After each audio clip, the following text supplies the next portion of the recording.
Figure it out.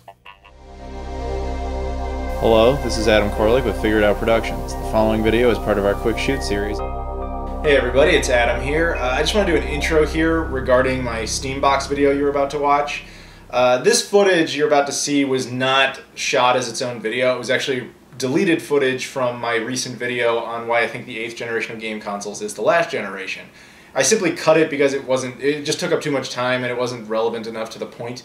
And I decided that I still wanted to get my points out there, so hence this video. So anyway, without further ado, please enjoy. So now let's bring all this over to the Steambox, shall we? Because the Steambox is the big, elephant in the room. If there's no more consoles, what is that thing? Now, okay, the Steambox, I'm not going to call it a console because, of course, it does not use physical media, which is partially how I would define a game console. Like, I would not define the OnLive, if you remember that thing, as a game console. The Ouya, for example, I don't really define as a game console either, because I like game consoles should be unattached to any kind of service. Like, it should be able to operate without anything else. Like my Super Nintendo, I don't need Nintendo's approval or connection to their network or anything to use the thing. And I can continue, even now in 2014, I can go into a store, granted it's a thrift store or a used game store or whatever, and I can buy games for it at my choice and play it whenever I want. With digital, you are completely at the mercy of their networks and their services. Even if you download the things and their servers go down, you have this, stuff saved on there. That's the extent of your library, most likely forever. And if it breaks, you lose everything. Now, that's really an argument of digital versus physical that I don't totally intend to go into, but it's partially how I would define a console. Now, the Steambox, I don't know who the Steambox is marketed towards. But the only other console in history it reminds me of is the 3DO. Now, the 3DO... I'm sure a lot of people were like, what? No, Steam's the best! Fuck you! How dare you compare it to the 3DO? Hear me out, relax. Okay? The 3DO was when... See if this reminds you of anything.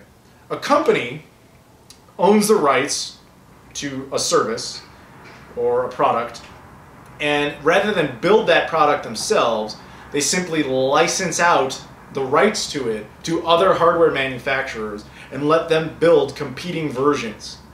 Sound familiar? Which one am I talking about? The 3DO or the Steambox? I'm talking about both. So what happened with the 3DO is the company, 3DO, decided, okay, we want to kind of change the way video games work. They largely partnered with EA at the time, interestingly. They basically decided they were tired of this console war thing. They wanted to just, we only have one movie format at the time, like VHS, and we should only have one video game format. It's stupid. You're hurting customers. They shouldn't need to pick between the two. So what they did was they said, okay, we're 3DO, we're going to come out with this brand new console, and we're going to let other companies build it. So like Panasonic made a couple, Sanyo, Gold Star, I think they were the only ones who were behind it. They all made versions of it. Now, it was a disastrous failure, but it wouldn't have worked unless you had Nintendo and Sega on board at the time. But that was basically the idea. Now, the Steambox is interesting because it's basically the same idea, just rehashed.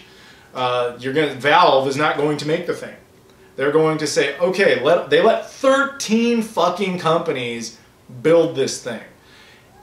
But unlike the 3DO, it's not balanced. That's the thing about console gaming that I don't think Valve really understands, is that one thing that makes console gaming unique and good was balance. If let's say you're playing in like a match, an online match on the Xbox One, even the most recent stuff, Call of Duty goes, everyone has the same skill set.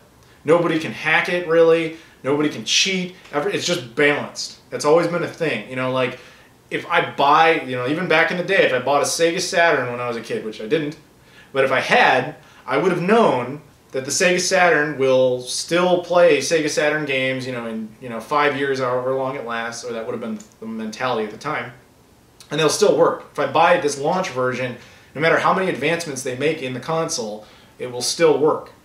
Steambox is different because it's obviously, every single one is completely different architecture. So, console gamers aren't really going to get behind that. That's the kind of thing where we go, no, that's not balanced, it's not fair. We're not interested in that. I don't understand. So I guess we're out at that point. I know I'm out because I need physical media, so that's another deal breaker for me. And then I look at PC gamers, obviously the biggest proponents of Steam, right? Do you guys honestly, tell me honestly, do you really want the Steambox? Does that actually interest you, like, at all? Why would you want that? I'm not trying to be a dick. I really want to know. Because if you have a PC, and that's like your platform of choice, and you think consoles are children's toys, why would the Steambox be interesting to you? You already have the machine, and you have the service. What is the incentive at that point? Like, I understand it as a dedicated operating system, but beyond that, what do you get out of it? If you can tell me, I'd love to know. And so then you go, okay, let's look at the casuals. Now the casuals, I think, in all honesty, is who they're going after with this. Because PC gamers out there, chill, just relax. But what I'm about to say, you're not going to like, but it's the truth. Casuals do not really use Steam. They just don't. And the reason they don't really use it is because, again, it's more complicated than something simple. You know, they have to know what hardware to buy. They have to buy a specific computer, or they have to get specific parts, and they have to upgrade it. And you know what I'm saying? Like, it's just more steps than they're going to want to take. So the idea, I think, with the Steambox is to go after that market and be like, look, here's your box, you're all set, and now you can have access to Steam. Everybody loves Steam. You can use it now, and you don't have to do any work.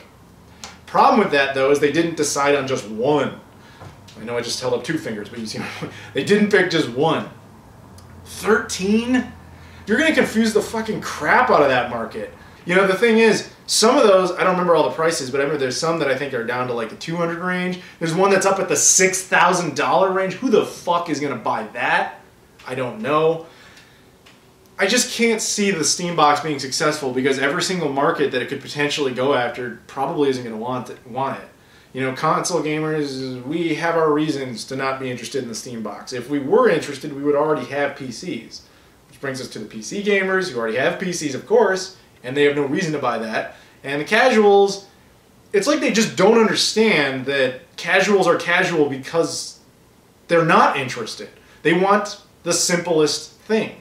And that's not simple, to have 13 versions of something. So, yeah, you might be laughing, being like, dude, come on, who couldn't understand the difference between like 8 gigs of RAM and, you know, 6 gigs of RAM? Fucking duh, you know, like, the truth is, most people don't know that shit. That's just how it is. Most people just, no idea, they just want the fun, easy, quick gaming experiences.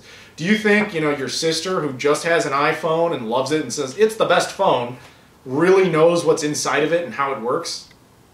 That person is who the Steambox is apparently being marketed to.